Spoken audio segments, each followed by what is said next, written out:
Well, we've gotten a local opinion. Let's cross abroad now, where we get more on Gill Marcus's surprise decision to end her reign as Reserve Bank Governor. I'm joined in London by Peter Attard Montalto. He's an emerging markets economist at Nomura International. Peter, good to have you with us. Are you taken aback and just as surprised as we are that we had such a phenomenal Reserve Bank governor and now decided to step down?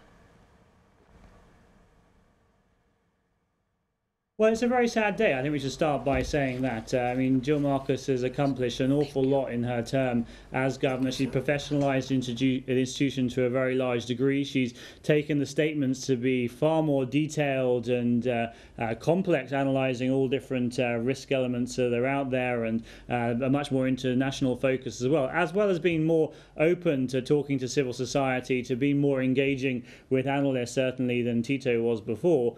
So it's definitely a sad day on that front, but not a total surprise, I have to say. I mean, we expected her initially to be renewed maybe for a year or two to see through the Fed hikes, but in recent months it's become increasingly obvious, talking to people within the ANC, that there were some issues going on around the hiking cycle, around race issues of senior leadership of the economy as well, and also her own reasons for standing down. She said ultimately she didn't, she requested that Jacob Zuma not renew her term. So, yeah, it's not a total surprise, but the way it was done today I thought was quite classy in the way she decided to go. When you speak to your counterparts from an international perspective, are any of them expressing a lack of confidence in South Africa at the moment?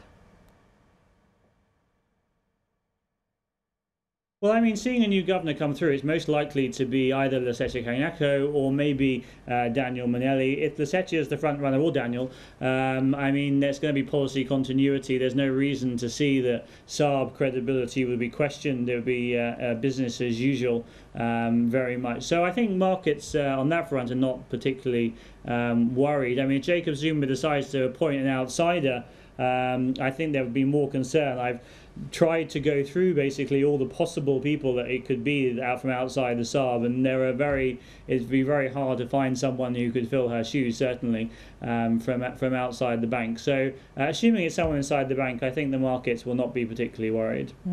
Let's turn on to someone else, and from a leadership perspective here in South Africa that you've been keeping your eye on, Baleka Mbete. She's a spokesperson at Parliament, but there's been a lot of news about her as well as the tensions developing between opposing parties like the EFF as well as the DA. Your analysis of the situation from afar, Peter?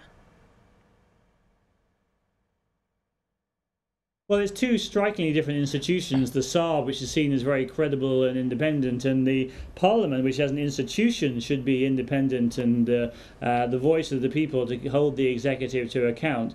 I mean, for a long time, since '94, investors have never really worried about the Parliament as an institution. I mean, there have been scandals within it, certainly, but it's only very recently, in the last, since the election really, I think that investors have started asking me more questions about what is going on within the Parliament. People are somewhat perplexed how such a political role of chair of the ANC can be an independent guardian of the institution of Parliament, and we'll have to see how it plays out. I mean, the EFF certainly haven't behaved perfectly in the situation, but it's quite obvious to see their frustrations at the same time. So I think that South Africa needs to sort of smell the coffee on this issue and realise that actually Parliament is a very serious institution that should not be dragged down into the mire of political wrangling. Certainly hope your words did not fall on deaf ears. But if we turn our attention to the UK, where the Scottish independence referendum has no doubt been hogging the headlines and impacting on currencies, your analysis of that situation and how it's developed over the years? Well, it's basically come as quite a shock to markets, really. Everyone kind of ignored the issue till about 2 weeks ago, when we had the first of the very tight opinion polls come out, that basically showing it was 50-50. I think it's a very tough call. The opinion polls probably aren't that reliable. We'll get the result in the early hours of tomorrow morning.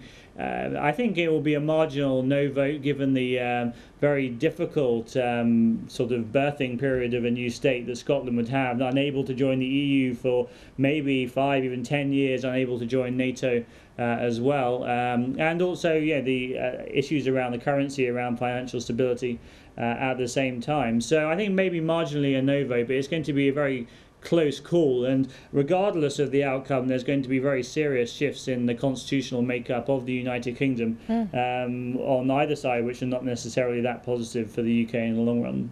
Maybe if you can walk us through some of those, the lack of policy, currency implications, and more importantly, what it means for the Scottish economy should the worst case scenario happen where we get a yes vote.